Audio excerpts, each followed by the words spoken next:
que esos aplausos para Jesús pueden ser mucho mejor. Porque Él merece toda la honra y toda la gloria. Este es nuestro Rey. Y durante 4 semanas hemos estado hablando acerca del Rey. La semana pasada hablamos del Rey como el juez, el que un día te va a juzgar a ti y a mí y a todas las naciones. Hoy vamos a hablar del Rey como el sacerdote y como el abogado. El abogado y sacerdote, el que va a abogar por ti y a la vez se ha ofrecido en la cruz del Calvario por ti y por el pastor da Silva. Nos vamos a leer en el Salmo 110. Después de leer el Salmo 110, yo te voy a invitar a que nosotros podamos tomar un momento para simple y sencillamente reflexionar acerca de ese Jesús y prepararnos para tomar la cena del Señor. Te pido que tú estés con nosotros, conectado con nosotros, mientras estudiamos el Salmo de número 110. Ahora, antes de leer el Salmo, déjame contarte algo.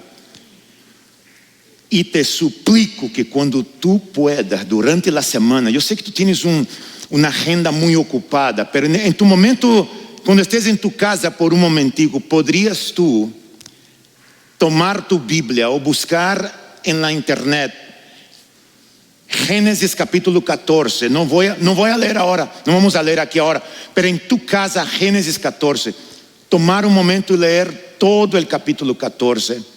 Así tú vas a entender mejor la historia que te voy a contar ahora, antes de leer juntos el Salmo del número 110. Imagínate tú, un familiar tuyo, un sobrino tuyo, llega a tus oídos que tu sobrino ha sido capturado y que él y su familia corren peligro de vida.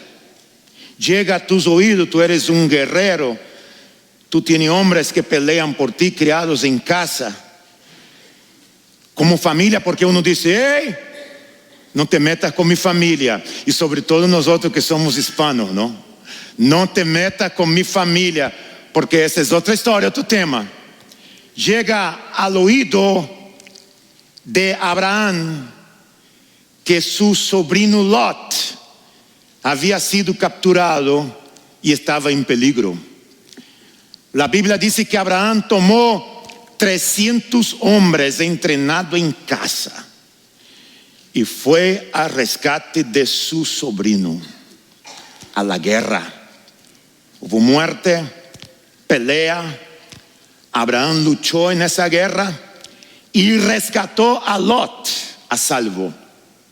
Lo trajo. Cuando él está veniendo de regreso de esta pelea, obviamente que los hombres están cansados, hay hombres heridos, hay hombres que prácticamente dieron toda su vida ya. En medio de todo esto, en ese desierto, le aparece a Abraham un hombre que Abraham nunca había visto, nunca había leído acerca de él.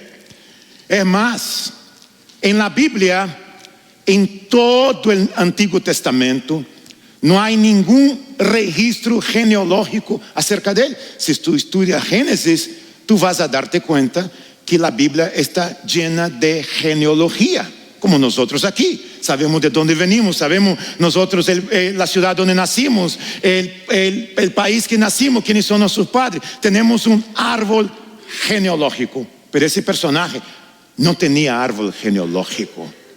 Era un extraño que apareció prácticamente de la nada. ¿Sabe lo que fue que él hizo? Le dio a Abraham y a sus hombres pan y bebida para que se recuperaran de la guerra. Ahí entonces, Abraham, cuando vio esto, que fue simple y sencillamente increíble, Abraham tomó el 10% de todo lo que él rescató de esta guerra. Eso incluye bienes, oro, todo lo que tú puedes imaginar que él pudo rescatar de la mano del enemigo que trajo con él. Él tomó 10% de todo esto y bendijo a este desconocido llamado Melquisedec.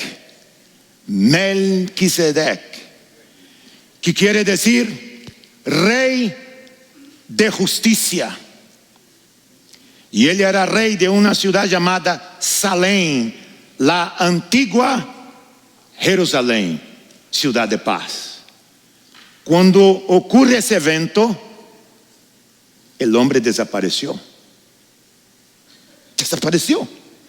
Y si tú lo empiezas a buscar en Génesis, Números, Éxodo, Deuteronomio, busca en los profetas menores, vas a buscar en todos los lados en la Biblia, no lo vas a encontrar.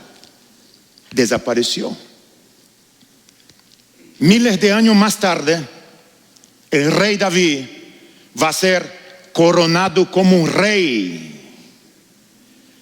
Y ese es un salmo de coronación.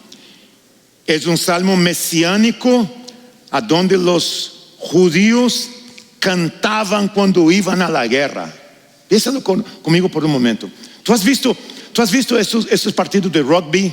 Rugby es ese deporte como si fuera el fútbol americano, pero allá de Europa. No tiene ninguna protección, los tipos van y se tiran son tipos enormes, fuertes. Algunos equipos de rugby, ellos tienen una coreografía. ¿Ustedes han visto?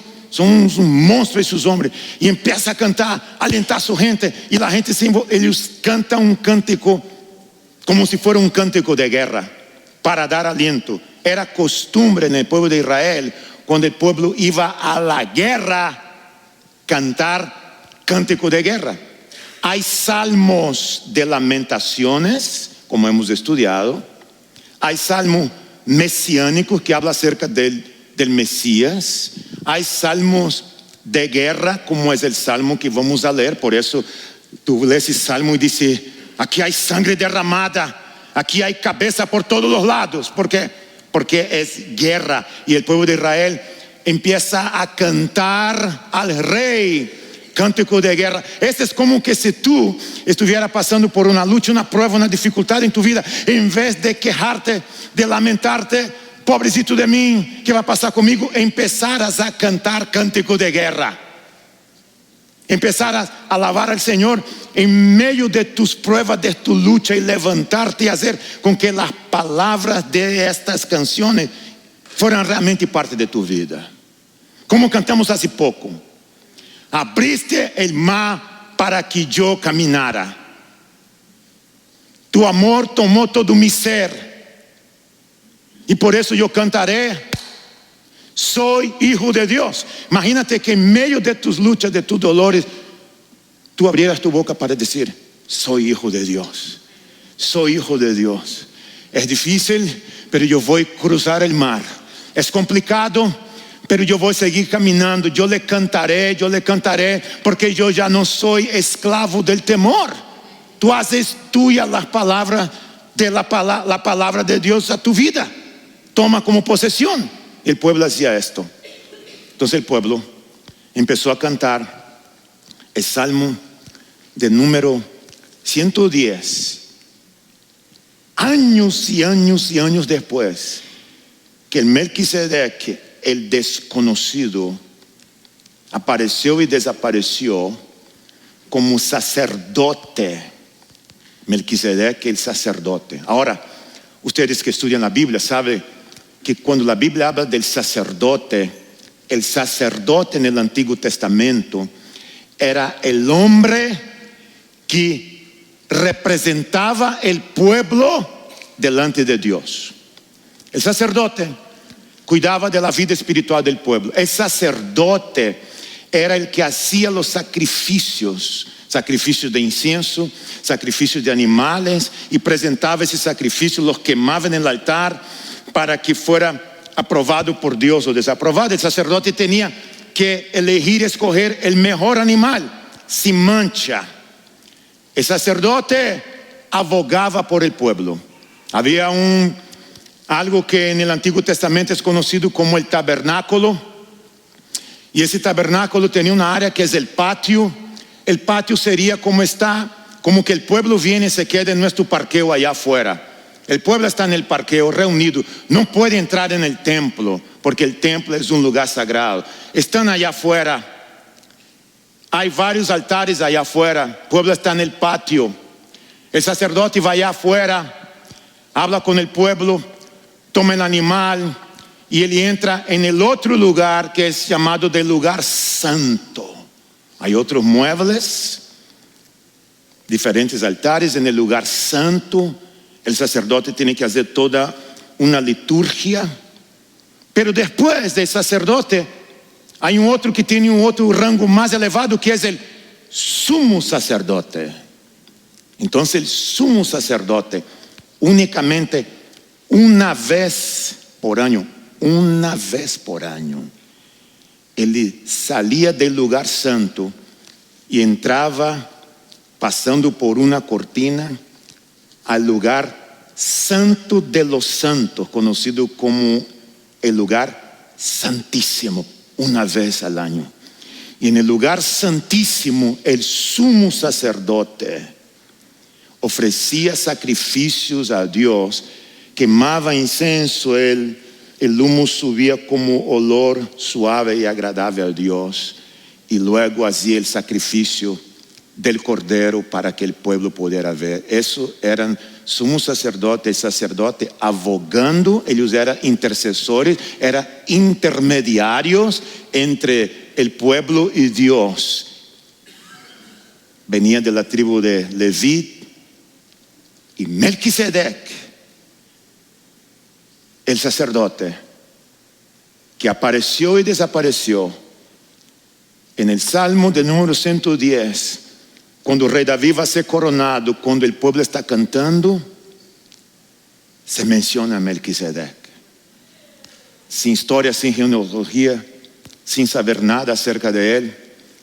Y el Salmo 110 dice: el Señor le dijo a mi Señor. ¿Cómo así? Que el Señor le dijo a mi Señor. Ese es rey David como Señor que iba a ser coronado, y Dios como el Señor Dios hablando.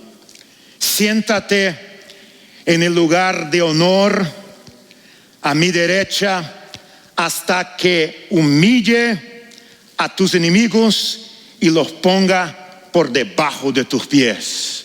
Salmo de guerra. Eso es lo que va a hacer Dios. El Señor extenderá tu poderoso reino desde Jerusalén y gobernarás a tus enemigos. Cuando vayas a la guerra, tu pueblo te servirá por voluntad propia, no por obligación, voluntad propia.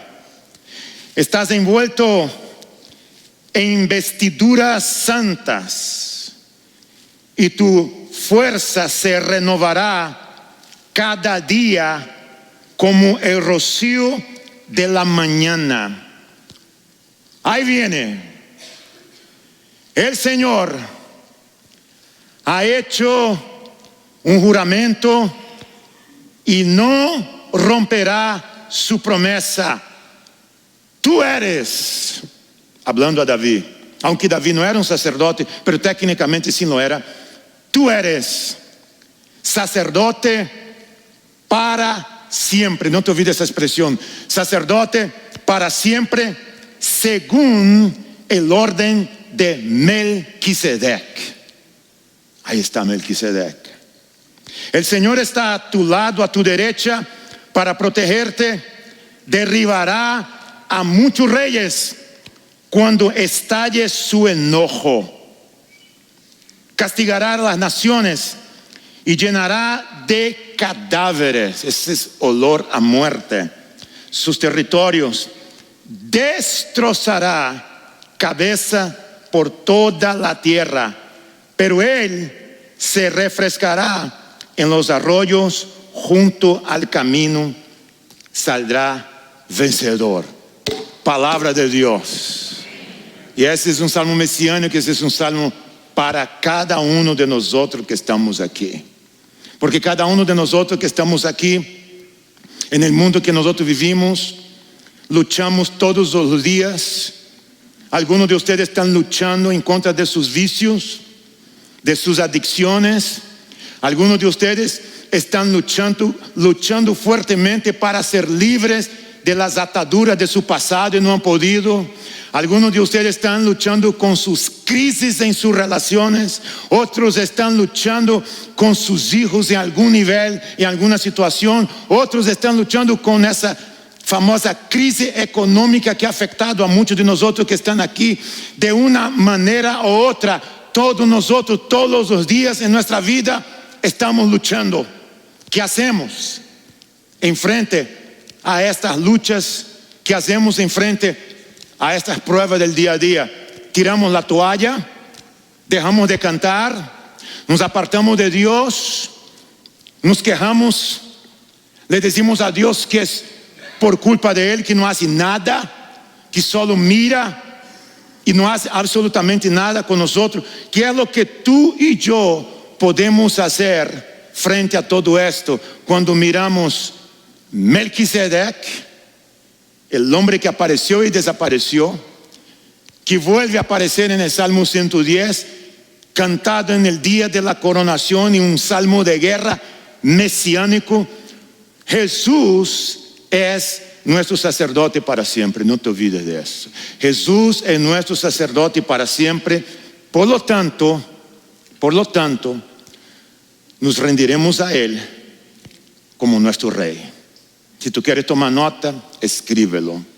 Nos rendiremos a Él como nuestro Rey. La mejor cosa que tú y yo y nosotros podemos hacer frente a todo esto es rendirnos a Él como nuestro Rey.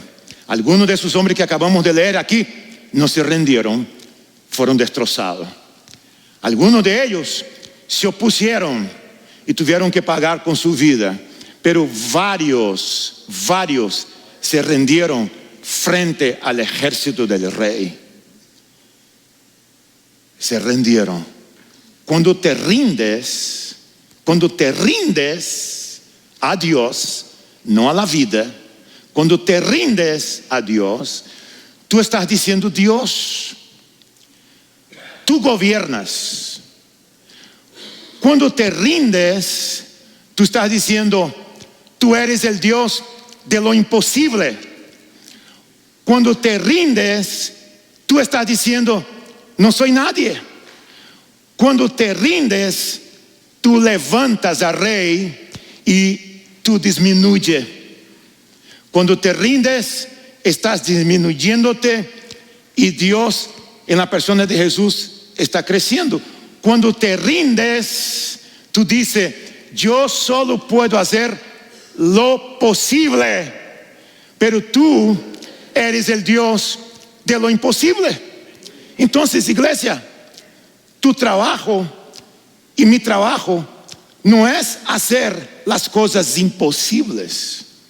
Tú no fuiste llamado para hacer lo imposible. Tú y yo solo podemos hacer lo que es posible. Y Dios se encarga de lo imposible. Pero cada vez que tú quieras hacer lo imposible, tú estás diciendo: yo soy más que Dios.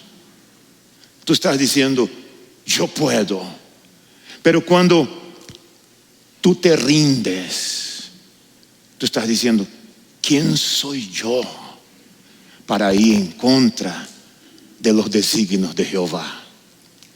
¿Quién soy yo para levantarme y para resistir a su voluntad? ¿Quién soy yo para pelearme con Dios? Entonces, la mejor cosa que nosotros podemos hacer, de acuerdo a la palabra de Dios, a lo que nosotros podemos aprender aquí, es rendirnos a Él. Rendirnos a Él. Rendirnos a nuestro Señor. En mi vida emocional, en mi vida espiritual, en mi vida personal, mi carrera, mis niños, Dios, aquí lo tienes. En el fin del día, los hijos que tú tienes y que yo tengo no son nuestros. Tú los tienes por un rato. Las cosas que tú tienes no son tuyas. Todas van a desaparecer. Todas van a dejar de existir. Essa semana Brasil está en un choque tan grande porque un grande apresentador de la televisión brasileña, yo crecí viendo ese señor en la televisión, de una buena reputación, una familia, compraron una casa en Orlando aquí, una mansión. Y por causa de la violencia en Brasil, él decidió mudarse con su familia. Un hijo de 22 años y 2 gemelas y su esposa. 60 años, muy joven. Entre allá y Brasil, entonces él vive aquí en Orlando. El día viernes, él fue a cambiar el filtro del aire acondicionado. Filtro del aire acondicionado en el techo de su casa. Y se cayó. Algo que tú dices humanamente hablando es imposible. Le dio un golpe en su cabeza. El hijo vio y llamó el 911 y lo llevaron. Estaba en estado de coma. Y murió.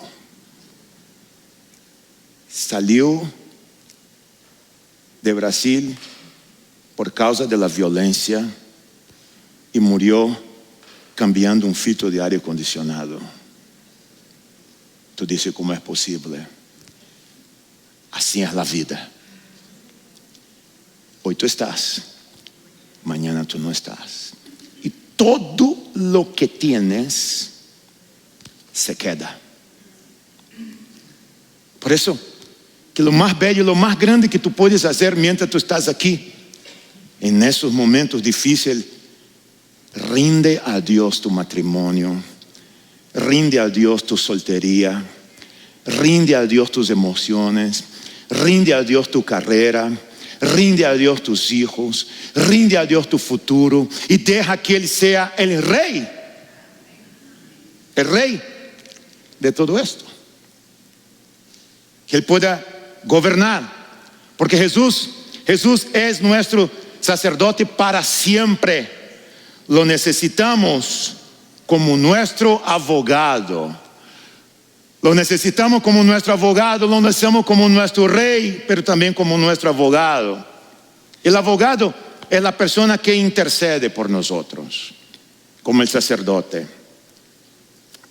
Yo creo que todos nosotros que estamos aquí necesitamos un abogado. Es más, quizás tú has tenido un abogado toda tu vida y no sabías, pero a un nivel u otro, todos los que estamos aquí necesitamos un abogado. Qué mejor abogado que ha sido nuestras mamás, ¿no? Las mamás son increíbles. Las mamás son los mejores abogados que hay en el planeta. Y sobre todo, si tu mamá tiene hijo varón, él es divino. Mi hijo es divino. Si tiene niñas y niños en la casa, no estoy diciendo que eso es general, pero el 99,9%, el niño varón apegado a su mami y la mami apegada a su hijo varón. No lo toques, es divino. Ay, pastor, pero a mí me gusta mi hija también, pero no como el muchacho. No como el muchacho. Tú puedes hablar de lo que quieras de la niña, no como el muchacho, ¿no? Y las mamás y los hijos hacen cosas que a veces no son cosas debidas de hacer. Y la mamá dice al papá, al marido, es solo un niño. No lo castigues. Es que es tan divino. ¿Cómo vas a castigar una cosa divina como esta? La mamá son las abogadas. El padre es como el rey, la mamá es como el sacerdote. El padre es el rey, la mamá es la que intercede por su hijo frente al padre, sobre todo si el padre es un tipo bravo como era mi papá. Piensa en un hombre bravo, Uma persona, sobretudo quando meu papá estava tomado, que ele havia tomado demasiado, era um homem brabo e muito violento. Eu nunca me vou olvidar quando estava conhecendo a Simone, quando ela se fijou em mim e não dormiu por uma...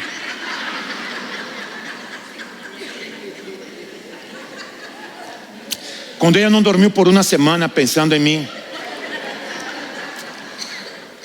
En los años 80, en el 82 para ser exacto, yo, misionero, iba a ver a Simone tomando 2 buses, pero yo no quería que ella supiera que yo tomaba bus para ir a verla en la casa. Lo peor que te puede pasar es cuando no tienes dinero para tomar el bus, porque eres un estudiante, no tienes nada, y camina 2 horas para ir a ver la novia. Y llegas allá, enfrente del portón, no te dejan entrar, porque el papá de ella era más bravo que el mío. ¿Qué te parece? Está de novio y hay una reja, ¿sí o no, Simone? Una reja, ella de un lado, yo del otro. Ay, qué rico verte, ¿cómo te ha ido? Toca mi mano, toca tu mano. Y allá en la ventana está el papá. 2 hermanos con piedra en la mano. Hoy me estoy vengando porque hoy ellos tienen 46 años, todos los hermanos. Y bueno, uno no se ha casado todavía, pero estoy en eso. Entonces, era muy bravo. Y un día yo caminé 2 horas. Ella está aquí, ella supo después. Caminé 2 horas para ir a su casa y no tenía dinero para volver. ¿Tú puedes creer que ella nunca preguntó? ¿Tú necesitas dinero para el bus? Nunca me preguntaron eso.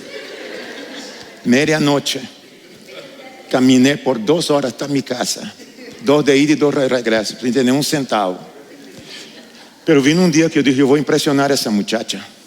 Mi papá tenía un Bochito, un Volkswagen, de 1970. Era la reliquia de la casa. Y un día él llegó borracho. Y los borrachos, cuando llega a la casa, duermen, pero duermen. Se cae la casa y pasa un huracán, el borracho está dormido. Y nosotros los hijos damos gloria a Dios, porque podíamos sacar toda la plata que él tenía en el bolsillo. Era la única forma de tener nuestro dinero. Tenía el bolsito. Fui con mi mami y dice, voy a ver a Simone hoy y me encantaría llevarla a tomar un helado. Pero yo no tenía carro. Pero mi papá tenía, estaba dormido. Mi mamá me colaboró, dijo, vete. Si mi papá saber, vete, tranquilo. En aquella época no había celular, no teníamos nada de eso. Nunca me voy a olvidar, ella sabe eso. Esa es pura verdad, gracias a Dios que ella está aquí para dar testigo. Salimos de la iglesia, éramos nuevos creyentes. Y cuando yo vi a esa muchacha, yo me alboroté hace 34 años atrás. Sigo alborotado, por eso estamos juntos todavía. Disse, Simone, voy te quiero invitar a un helado. Yo tenía para el helado, señoras y señores. Y el bolsito esperando allá afuera. Ella entra, yo abro la puerta. Entró Simone. Salimos de la iglesia y fuimos a la heladería, tranquilo, hablando. Hay un carro parqueado. En aquel entonces era un Opala. ¿Sabe? Un Opala de Chevrolet, yo creo, de esos grandes. No, Opala en portugués. No me cambie el nombre de mi carro, por favor. Ese es 1980. Un Opala, Brasil. Opala no es Opala, Miguel. Opala, carro grande. Ese señor estaba ahí y sale de reversa de una vez. ¡Pum! ¿Te acuerdas, Simone? En la ventana de ella viene todo el vidrio sobre ella. ¿Tú crees que yo estaba muy preocupado con ella? La quería mucho. Pero mi punto era el bochito de mi papá. Cuando yo salgo para ver el bochito, la puerta estaba así. Y el vidrio todo arriba de Simone. Me fui, dejé a Simone en la casa. Gracias por el tiempo, fue muy hermoso ese helado. Ahora tengo que volver a mi casa y enfrentar a este hombre mañana. Llegué, mi mamá estaba allá, le dije, mami, tuve un accidente, pero no fue mi culpa. Me acuerdo, mi mamá nerviosa, preocupada. Fue increíble. Yo dije, ¿qué vamos a hacer? Él está dormido, fui allá y está... Pero yo pensé, mañana él va a despertar. Mañana va a despertar. Yo vi la muerte de cerca. Vi el cielo muy cerca de mí siendo un nuevo creyente. Hey, déjame decirte, cuando mi papá en la mañana siguiente yo no dormí, yo iba al cuarto y caminaba, ¿no? Porque cuando tú quieres decir algo a tu padre, tú no sabes qué decir, tú caminas. Padre, ¿cómo has estado? Qué lindo día, qué lindo día. Te quiero decir algo. Respiré, tomé aire. Ayer en la noche fue sin querer, porque tú empiezas dando excusas, ya ves. ¿Sabes los jóvenes cuando te quieren hablar algo, primero ponen todas las excusas enfrente para después decir lo que pasó? Sí, te dice un montón de cosas. ¿Qué quieres? Me chocaron. Y él salió, paró de la cama, corrió allá. Y cuando abre la puerta del cuarto para ir en el garaje, el bochito está así, sin las ventanas. Me dijo, súbete, nunca me voy a olvidar, súbete en este carro ahora y ve a encontrar quien te hizo esto. Yo me pude pensar, son 2 millones de personas en la ciudad. Hay alguien aquí que me chocó ayer en la noche. 2 millones, ¿cómo voy a encontrar? Yo sé, yo por adentro, yo sé que voy a morir, yo ya sé. Todo por culpa de un helado. No hubiera invitado a Simone a helado. Mejor hubiera caminado todo el día para llegar a su casa sin helado. Pero mi mamá decía, tranquilo, no fue culpa de él. Ella abogando por su hijo, ya ves. No fue culpa de él. Y mi papá queriendo matar a los dos.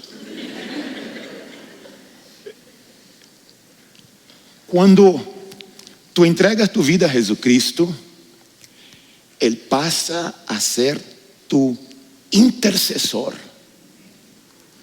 Cuando pecas, cuando fallas y cuando te arrepientes, tú tienes un abogado frente al juez que intercede por ti. Escuche lo que dice la palabra de Dios en esa versión, que es una versión muy interesante del Dios viviente. 1 de Juan 2, del 1 a 2. Oiga, 1 de Juan, el capítulo 2. Mis queridos hijos, les escribo estas cosas para que no pequen. Pero si por casualidad, si llegara a pasar, si alguno peca, tenemos un abogado que defiende nuestro caso ante el Padre.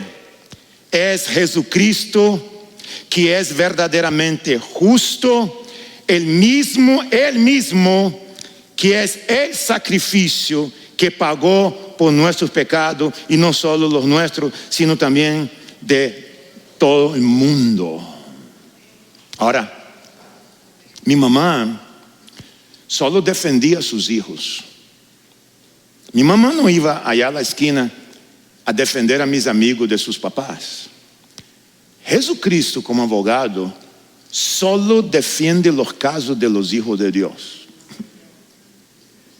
Si no eres creyente, no tienes un abogado. Tienes un Dios grande y creador del universo. La única manera que tú puedes tener un abogado y un intercesor a tu favor es cuando tú pones tu fe en la persona de Jesucristo. Él es abogado únicamente de aquellos que lo tienen como su único y suficiente Salvador. Ahí Él intercede por nosotros, delante del Padre. Y ahí entonces Él está delante de Dios intercediendo por cada uno de nosotros como sacerdote. Ese es nuestro Jesús. La otra cosa que ese salmo nos enseña es que Jesús es nuestro sacerdote para siempre. Por eso confiamos en Él para pelear nuestras batallas. ¿No es hermoso saber esto? Confiamos en Él para pelear nuestras batallas. Escucha lo que acabamos de leer en el versículo 1 del Salmo 10. El Señor le dijo a mi Señor: siéntate en el lugar de honor a mi derecha, hasta que humille a tus enemigos y ponga por debajo de mis pies. Siéntate que yo peleo por ti. Siéntate que yo me encargo. Siéntate que yo tengo el poder. Solo necesita humillarte. Coloca eso en mi mano y yo peleo por ti. Siéntate. Y ese poder viene de Jesús cuando Él venció la cruz, cuando murió, fue sepultado y se levantó de entre los muertos. ¿Cuáles son esas batallas en tu vida hoy que tú necesitas que Jesús pelee por ti? Quizás tú has estado peleando solo y no has visto el resultado por ningún lado. Piensa por un momento, ¿cómo se llaman? ¿Cuáles serían? Jesús es nuestro Rey, también nuestro abogado y es nuestro sacerdote. Yo te voy a suplicar que tú te pares conmigo por un momento. Mientras nos preparamos para tomar la cena del Señor, yo te voy a pedir, si tú puedes, por un momento, dejar todo lo que tú estás haciendo, tu Biblia, tu boletín, tu teléfono, dejar por un momento, antes de tomar la cena, y déjame leerte un comentario que no es normal eso, no es normal, no ocurre con frecuencia, pero es un comentario que el autor de la carta a los Hebreos escribe acerca del hombre misterioso llamado Melquisedec, el sacerdote que bendijo a Abraham y luego de haber Abraham venido de la guerra. Te voy a pedir que en forma de meditación pensemos en estas palabras de Hebreos 7. Este Melquisedec fue rey de la ciudad de Salem y también sacerdote del Dios Altísimo. Cuando Abraham regresaba triunfante de una gran batalla contra los reyes, Melquisedec salió a su encuentro y lo bendijo. Después Abraham tomó la 10ª parte de todo lo que había capturado en la batalla y se la dio a Melquisedec. El nombre Melquisedec significa rey de justicia y rey de Salem significa rey de paz. No hay registro de su padre ni de su madre ni de alguno de sus antepasados. No hay principio ni fin de su vida. A semejanza del Hijo de Dios, sigue siendo sacerdote para siempre. Consideren entonces la grandeza de este Melquisedec.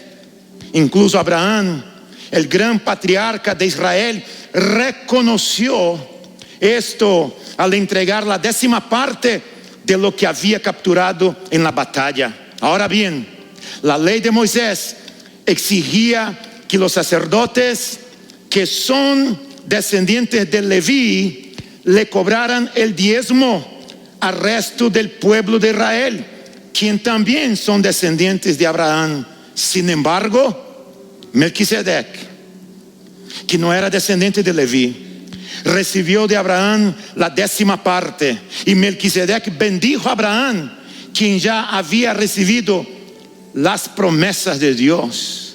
Sin lugar a dudas, el que tiene el poder para bendecir es superior a quien bendice, a quien recibe la bendición.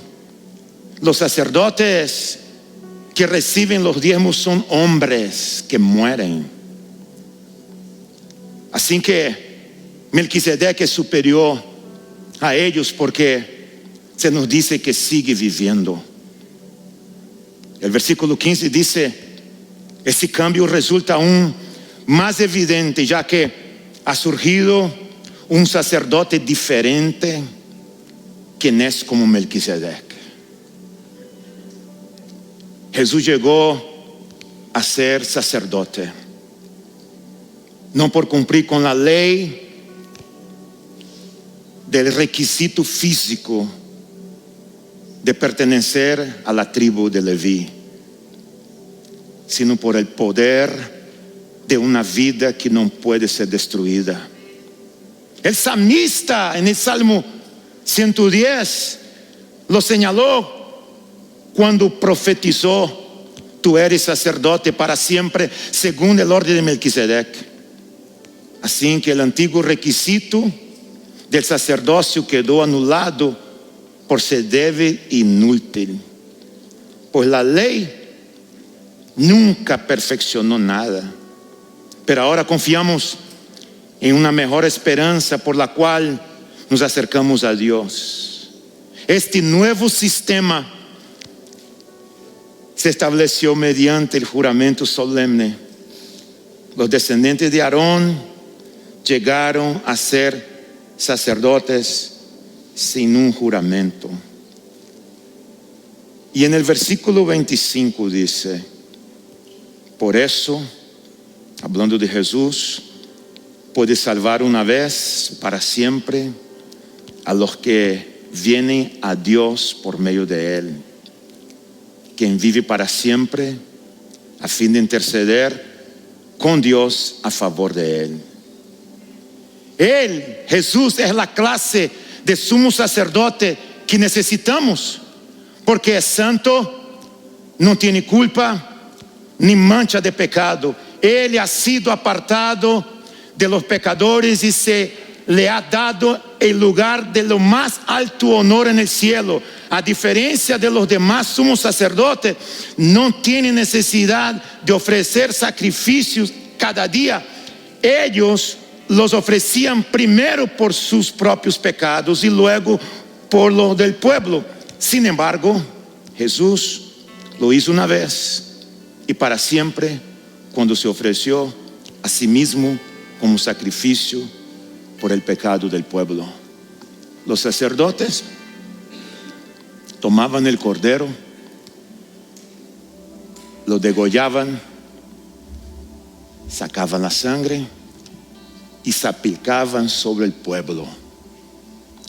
Luego tomaba el cordero y lo colocaba en el altar del sacrificio y lo presentaba a Dios. El autor de los Hebreos está diciendo que Melquisedec es un tipo de Cristo, no es una cristofonía, pero un tipo de Cristo. Y ese sacerdote, en vez de presentar un cordero, él dice: yo soy el cordero. Y San Juan dijo: ese es el cordero de Dios que quita el pecado del mundo. Él es el cordero. Y fue presentado a sí mismo como cordero. Los hombres, los pastores, los líderes, los sacerdotes, un día van a morir. Un día te van quizás a defraudar. Otros quizás abandonarán su fe. Un día dejarán de existir. Yo no voy a estar aquí para siempre. Tú no vas a estar aquí para siempre. Pero el día que yo no esté y que no exista ningún líder, acuérdate, Jesús es el sacerdote para siempre. Nunca te va a defraudar, nunca te va a abandonar, nunca te va a dejar solo en tus batallas, porque Él es sacerdote eterno. Señor, nosotros bendecimos los elementos de la cena, reconociendo tu muerte en la cruz y la resurrección de entre los muertos. Bendice, en tu nombre oramos.